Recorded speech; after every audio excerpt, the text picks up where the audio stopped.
jadi besar-besaran. Ada golongan penjahat gitu ya, yang datang ke rumah-rumah di sebuah dusun, di mana mereka itu sangat jahat sekali, mengambil barang-barang, mengambil harta kekayaan, sampai mengambil anak-anak mereka dari para penghuninya. Dan dikisahkan ada seorang ibu dan satu bayi di sebuah rumah, yang mana para penjahat itu datang ke rumah tersebut. Lalu si ibu itu mendekap bayi tersebut dengan kuat, dan mengatakan pada para penjahat itu, kalian boleh ambil semua barang, semua harta yang ada di rumahku. Tapi mohon jangan ambil bayi ini. Itu yang diomongkan oleh si ibu tersebut. Akan tapi dengan keserakahannya, dengan kejahatannya, mereka tetap merampas si bayi tersebut dari tangan lembut si ibu, sehingga si ibu hanya bisa menangis pasrah. Nah, setelah bayi itu diambil oleh para penculik dan penjahat tadi, maka akhirnya si ibu itu minta bantuan kepada kepala dusun, akan tapi tidak berhasil. Lalu si ibu dengan sekuat tenaga berjalan berdarah-darah sampai ke kota. Dan di kota itu dia menemui sebuah pimpinan keamanan yang sangat terkenal di kota itu, dan memohon untuk meminta mencarikan bayi tersebut. Akhirnya dengan iba hati si kepala keamanan di kota tersebut menurunkan semua pasukan militer keamanan yang berada di desa, di kota, untuk sama-sama membantu mencari bayi tersebut. Akhirnya semua diturunkan, hari berganti hari, minggu berganti minggu, bulan berganti bulan, akan tapi tidak ada seorang pun yang bisa menemukan bayi tersebut. Dan mereka akhirnya merasa pasrah, mereka give up, mereka menyerah. Dan suatu ketika mereka sedang mengadakan rapat di sebuah kaki pegunungan, mereka terkesima ketika di balik semak-semak ada suara seorang bayi, dan ternyata ketika dilihat ada seorang perempuan tua yang sedang menggendong bayi, dan itu adalah ibunya sendiri. Lalu si kepala pasukan itu berteriak, "Wahai ibu, bagaimana caranya ibu bisa menemukan bayi tersebut? Sedangkan saya sudah turunkan ratusan orang, tidak ada satupun yang bisa menemukan dan mendapatkan bayi tersebut." Si ibu berkata simpel, "Karena kekuatan cinta pada bayi ini dari kalian tidak sebesar cintaku pada bayi ini." Ya, jadi sekali lagi kekuatan cinta yang akan menjadi pendorong utama untuk melakukan sebuah gerakan-gerakan untuk menjadikan perubahan-perubahan yang hebat dalam hidup ini, Bapak Ibu dan teman-teman sekalian. Baik, ada fenomena yang terjadi yang sering saya dapatkan dari beberapa teman reteker. Ya, para reteker terutama merasa pusing dan udah lelah kayaknya untuk kembali menelaah atau belajar soal-soal uji kompetensi. Betul ya, teman-teman semua ya? Mungkin sudah, aduh capek deh, saya udah kerja, saya juga udah tidak jadi perawat sebetulnya, atau ya saya jadi udah perawat lama, tolong dong hargai gitu ya.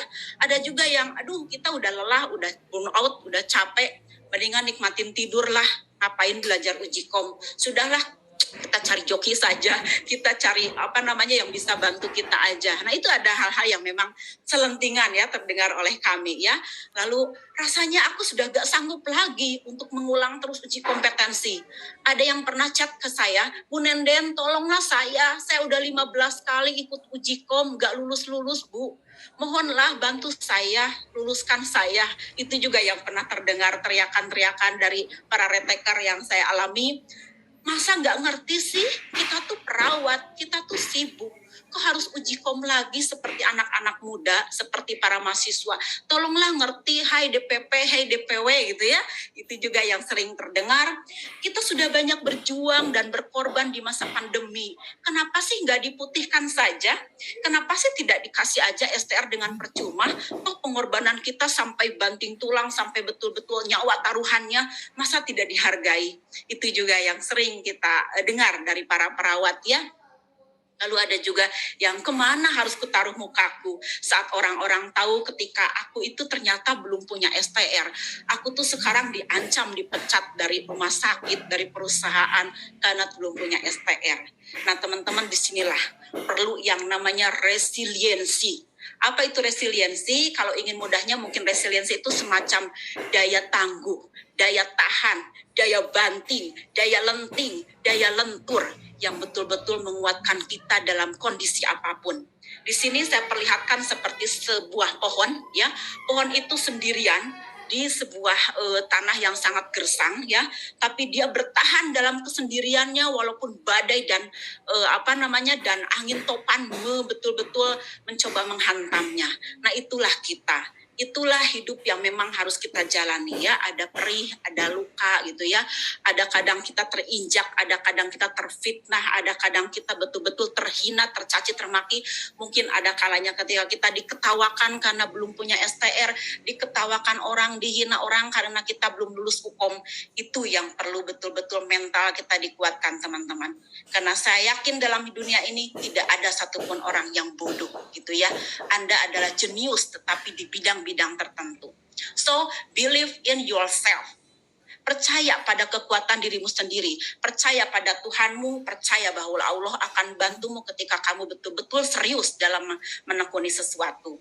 Stop blaming other people. Stop untuk menyalahkan orang lain. Stop untuk menyalahkan PPNI, stop untuk menyalahkan Kemendikbud, stop untuk menyalahkan panitia atau siapapun kampus yang sudah begitu keras ya membantu Anda gitu ya, memfasilitasi Anda. Jadi biar kita tetap sehat, tetap bahagia, jangan pernah menyalahkan siapapun, tapi kita coba berjuang bersama-sama mencari hikmah dan ilmu dari semua keadaan ya. Don't give up, jangan pernah menyerah. Intinya adalah jangan pernah menyerah. Ingat, small change can make a big difference. Sedikit perubahan yang kita lakukan itu akan membuat sebuah perbedaan yang memang akan membuat kita semakin sukses.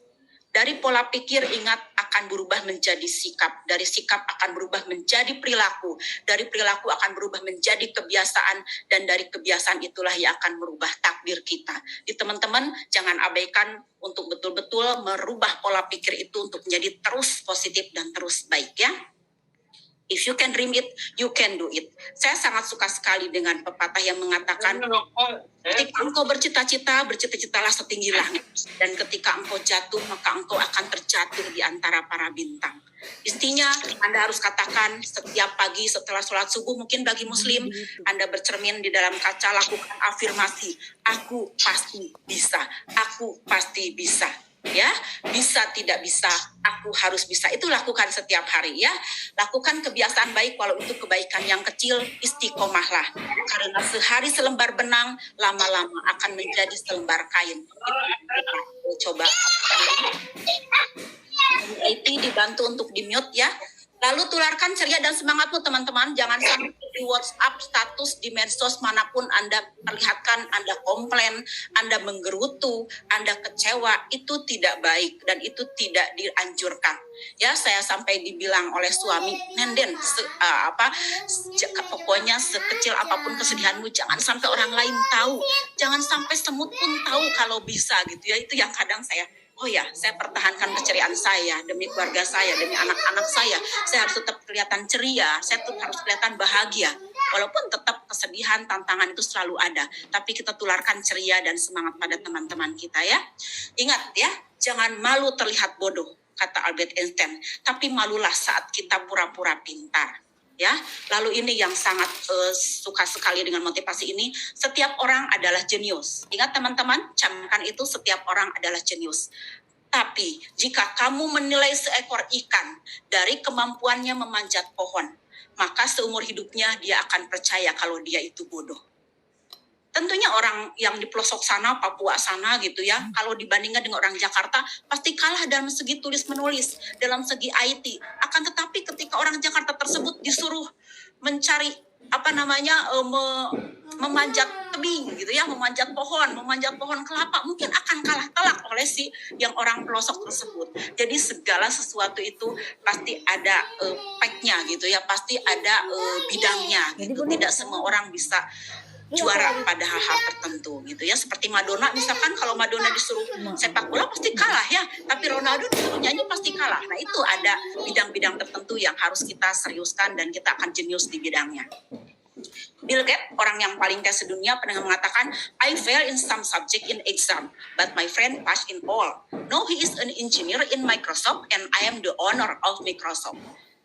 Saya gagal dalam beberapa mata kuliah saya ketika ujian, tetapi teman-temanku lulus semuanya. tetapi sekarang mereka adalah insinyur-insinyur, para pegawai, dan aku adalah pemilik dari perusahaan tersebut, yaitu perusahaan Microsoft.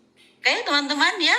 Dan terakhir ini Steve Jobs, saya suka sekali kata Steve Jobs, tetaplah merasa bodoh agar kita terus belajar, tetaplah merasa lapar agar kita berusaha.